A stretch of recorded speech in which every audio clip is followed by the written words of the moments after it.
கடலூர் மாவட்டம் வேப்பூர் அடுத்த கொத்தனூர் கிராமத்தில் ஒரே சமூகத்தை சேர்ந்த 2 பேர் காதல் திருமணம் செய்து கொண்டதில் ஏற்பட்ட தகராறில் 3 பேர் போலீசார் கைது செய்தனர். கடலூர் மாவட்டம் வேப்பூர் அடுத்த கொத்தனூர் கிராமத்தை சேர்ந்தவர் அண்ணாதுரை மகன் பார்த்தசாரதி. அதே கிராமத்தை சேர்ந்த முனுசாமியின் மகள் சுசித்ரா. இருவரும் ஒரே சமூகத்தை சேர்ந்தவர்கள்.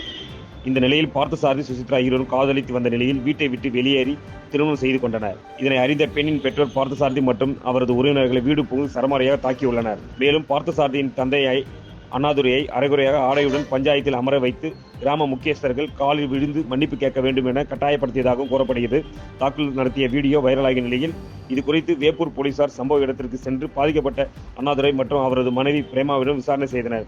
பின்னர் பிரேமா கொடுத்த புகாரின் பெயரில் வேப்பூர் போலீசார் வழக்கு பதிவு செய்து முனுசாமி, கவியரசி, ராமானுஜம் ஆகிய 3 பேரின் மீது வழக்கு பதிவு செய்து கைது செய்தனர். கடலூரிலிருந்து எம்நாடுகளுக்காக கொளஞ்சிநாதன். பாதகம் செய்பவரை கண்டால் நாம் பயங்கொள்ளலாகாது பாப்பா, மோதி மிதித்து விடு பாப்பா, அவர் முகத்தில் உமிழ்ந்து விடு பாப்பா.